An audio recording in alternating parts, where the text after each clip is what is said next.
Olá, meus queridos amigos, meus irmãos, graça e paz da parte do Senhor Jesus e que Ele seja o centro de nossas vidas.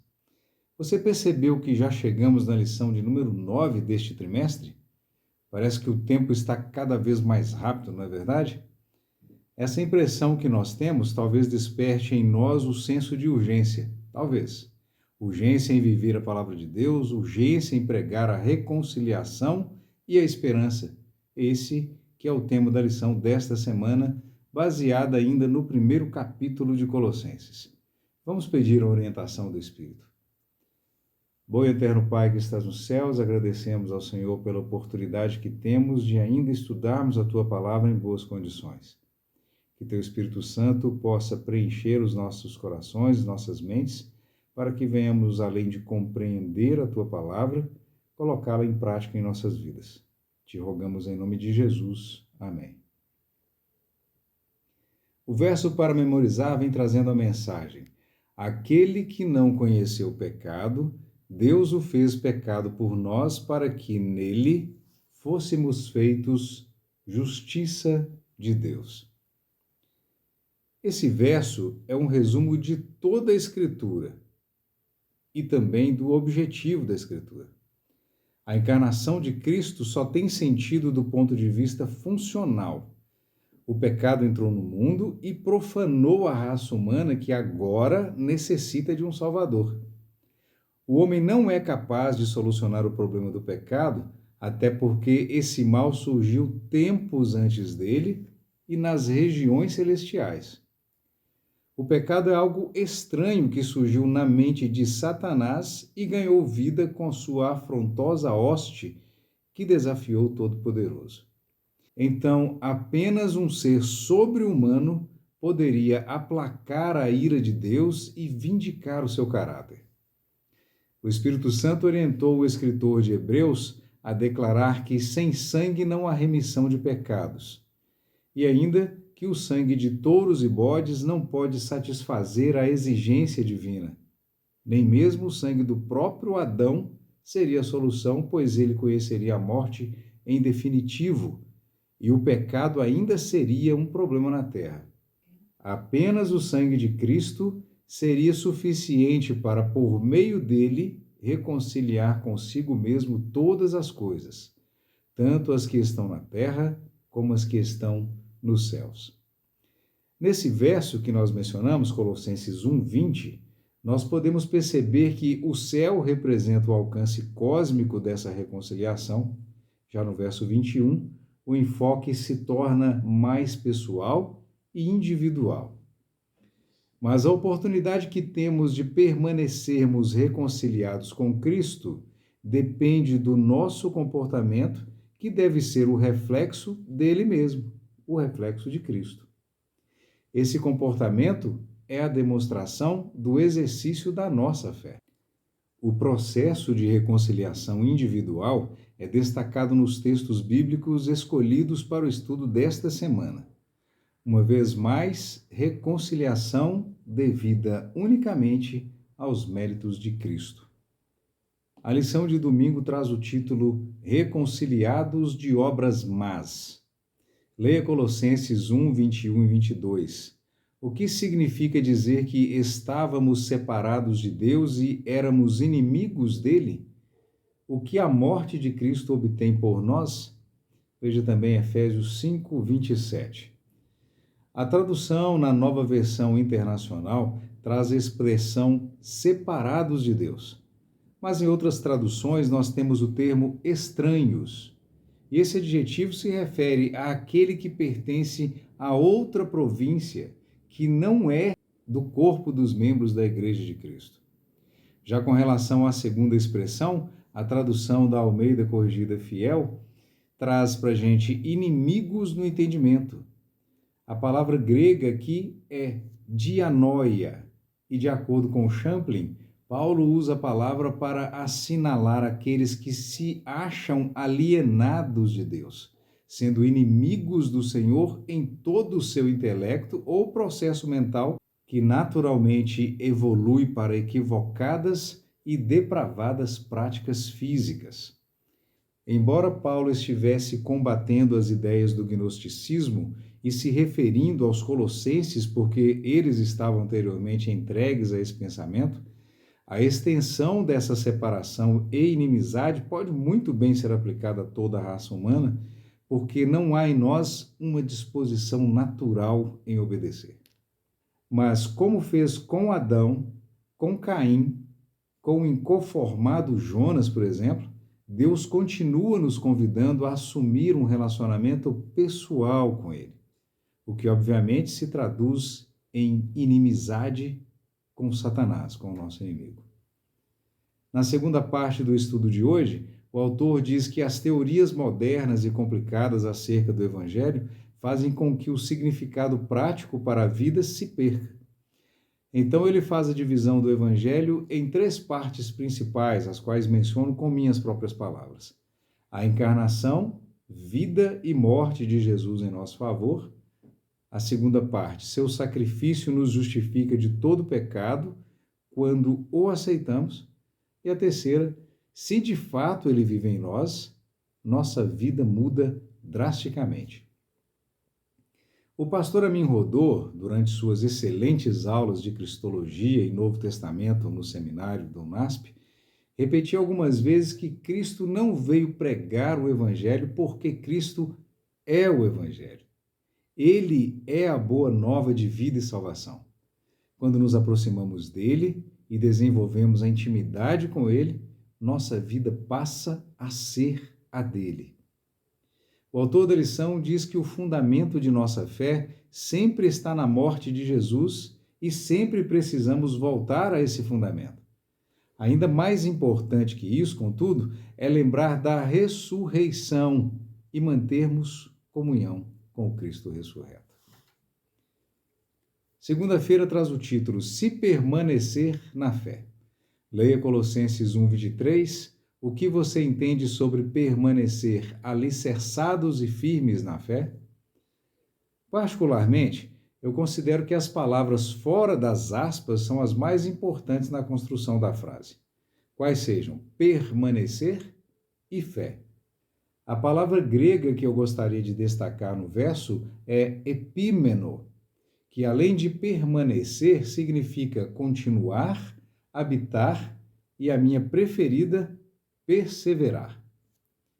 O termo epímeno convida os crentes a permanecerem firmes e inabaláveis, sem se afastarem da esperança do Evangelho.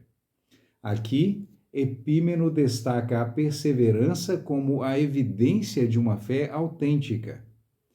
Eis porque eu considero permanecer ou perseverar e fé as palavras mais importantes.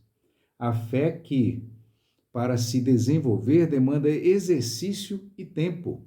E uma vez que somos perseverantes e desenvolvemos a fé, nosso fundamento, obviamente, será firme. O autor vem dizendo que em grego existem 4 palavras diferentes para a condicionante se. Em português, se é uma partícula de condicionalidade. E não apenas em Colossenses 1:23, como diz o autor, ela é uma condição verdadeira sempre que utilizada. No que tange ao relacionamento com Deus, essa condição é sempre verdadeira. Quem comigo não ajunta, espalha, dizia o Senhor Jesus.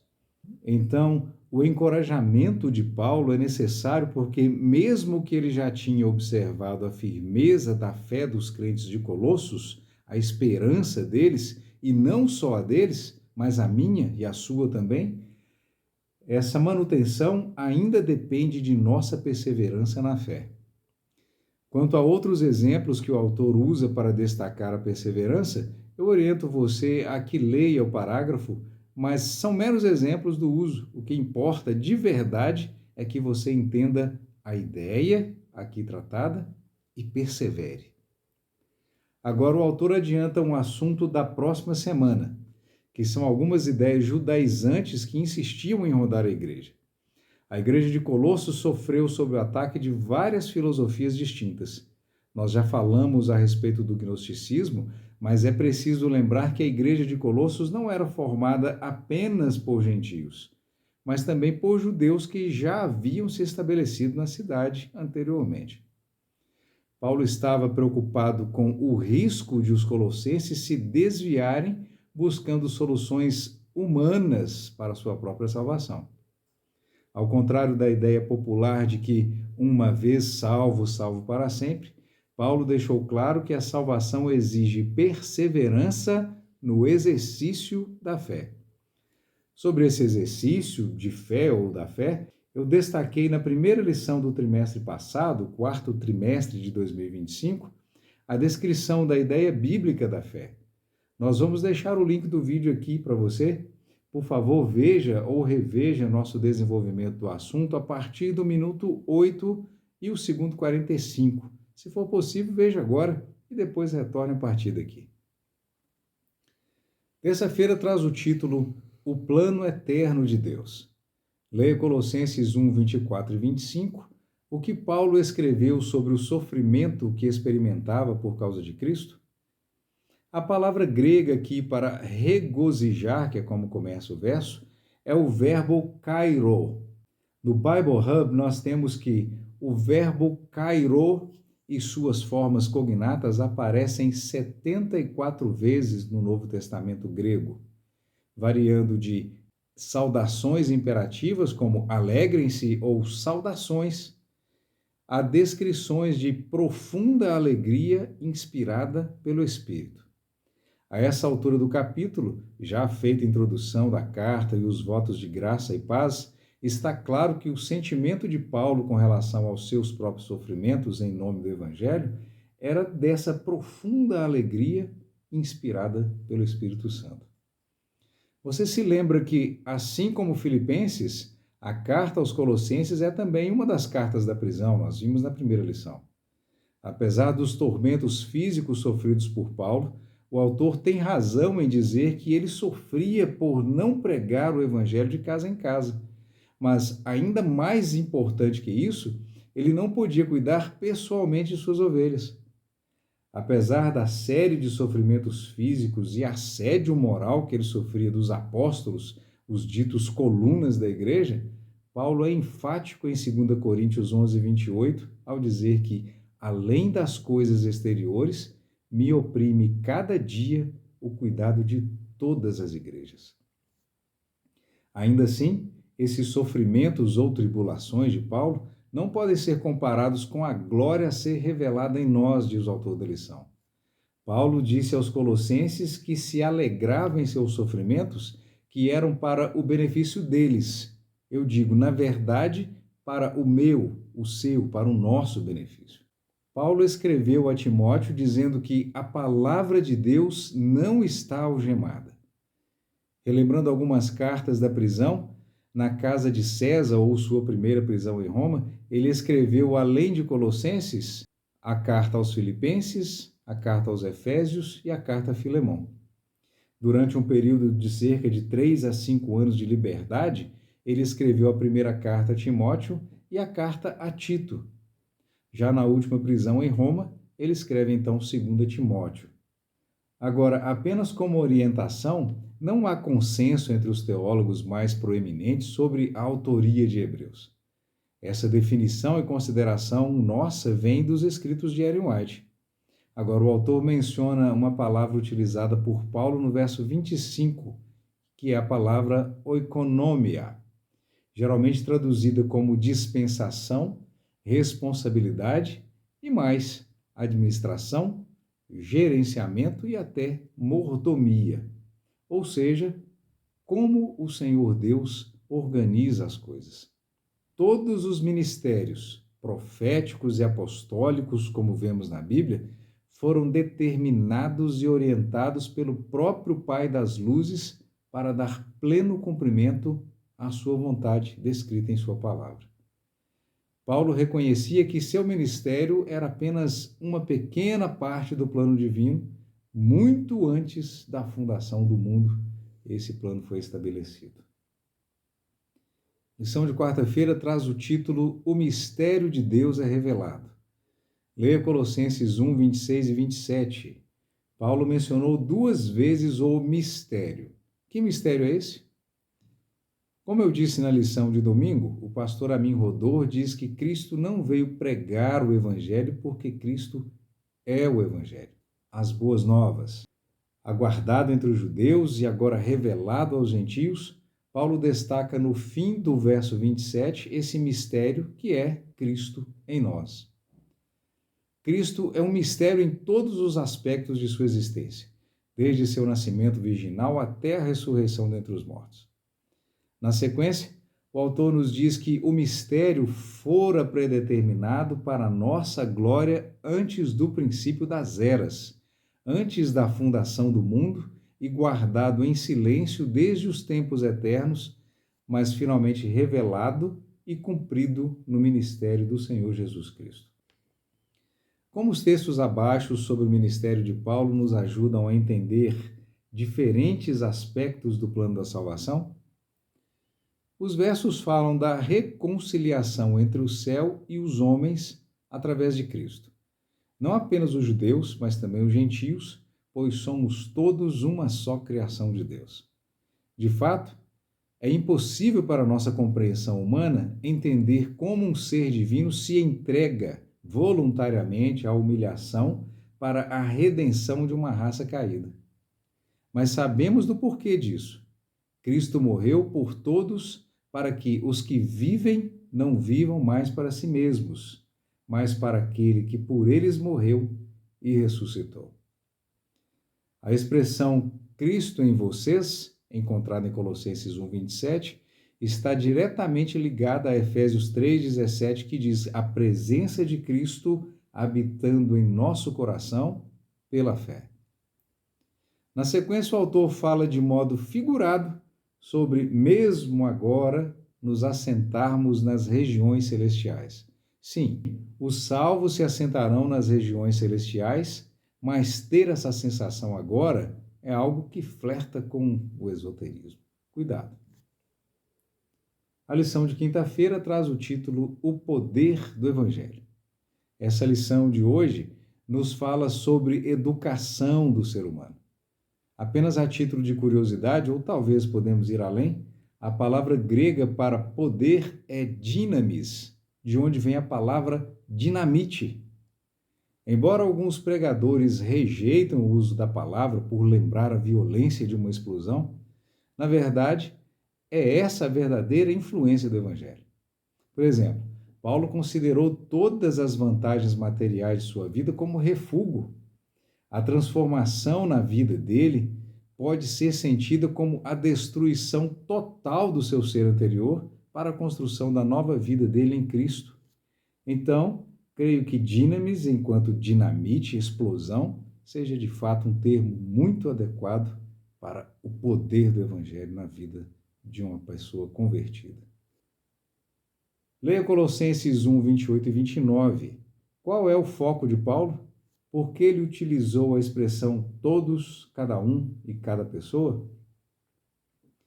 Paulo pensava constantemente na pregação. E esse verso me traz à mente 2 Timóteo 3, 16 e 17, que fala da inspiração e utilidade da Bíblia. Toda a Bíblia é inspirada e útil para o ensino, para a repreensão, para a correção, para a educação na justiça, e o objetivo, a fim de que o homem de Deus seja perfeito e apto a toda boa obra. Então, a visão de Paulo nesses versos não está presa a Jesus crucificado, como diz o autor, mas no Cristo ressuscitado, que não precisa, mas quer que o homem convertido obre em seu favor e em favor de outros. O autor nos fala sobre a fórmula ou receita para que nos tornemos cristãos maduros. Aceitar os ensinos, por mais amargos que possam parecer, e levar a sério as advertências das Escrituras. A palavra grega traduzida como perfeita é encontrada em Colossenses 1, 28 e em 2 Timóteo 3, 17 é teleios e significa completo ou sem defeito. Eu oriento a você agora que leia o último parágrafo da lição de hoje, quinta-feira. Resumidamente, ele fala de crescimento espiritual, mas que deve ocorrer sobre o firme fundamento que é o Senhor Jesus. Esse parágrafo fala também da advertência sobre cuidar com os falsos mestres. E eu reforço, especialmente os falsos mestres entre nós. Há uma diversidade de ideias antibíblicas, descabidas, que são difundidas e confundem os irmãos mais simples. Por exemplo, no sábado, dia 21 de fevereiro, eu tive a oportunidade de participar de uma vigília em que um pastor apresentou várias fábulas, além de, obviamente, utilizar o texto base de sua apresentação quase totalmente fora do contexto bíblico. Paulo mesmo orienta, e eu repito a orientação dele: confira na palavra de Deus tudo o que você ouve da boca de qualquer professor, teólogo ou pastor. Seja você um bereano na essência. Lembre-se de que se até Satanás usou a Bíblia ao tentar o Senhor no deserto, quanto mais os homens mal intencionados ou mal informados. Não possuímos em nós mesmos a justiça necessária para satisfazer as exigências da lei de Deus. Mas Cristo providenciou uma solução. Ao entregar-se a Ele, aceitando-o como seu Salvador, você, por causa dele, será considerado justo, não importa quão pecaminosa possa ter sido sua vida. O caráter de Cristo substituirá o seu caráter e você será aceito diante de Deus como se não houvesse pecado. Além de tudo isso, Cristo transformará seu coração e ali, pela fé, ele vai habitar. Por meio da fé e de uma contínua submissão de sua vontade a Cristo, você deve manter essa ligação com Cristo. Assim fazendo, ele operará em você o querer e o realizar segundo sua vontade. Portanto, nada temos pelo que nos vangloriar, nenhum motivo para exaltação própria. Nossa única razão para a esperança está na justiça de Cristo, que nos é atribuída como resultado da obra do Espírito Santo, o qual atua em nós e por nosso intermédio. Foi dado a mim um esclarecimento muito vívido de que muitos sairiam de nosso meio, dando ouvidos a espíritos enganadores e a doutrinas de demônios. O Senhor deseja que toda alma que professa crer na verdade tenha inteligente compreensão do que seja a verdade. Deus Altíssimo, graças damos ao Senhor pelo estudo que tivemos da Tua Palavra, que nós possamos de fato compreendê-la, saber de cor e praticá-la em nossas vidas. Em nome de Jesus, nós agradecemos ao Senhor mais essa oportunidade. Amém.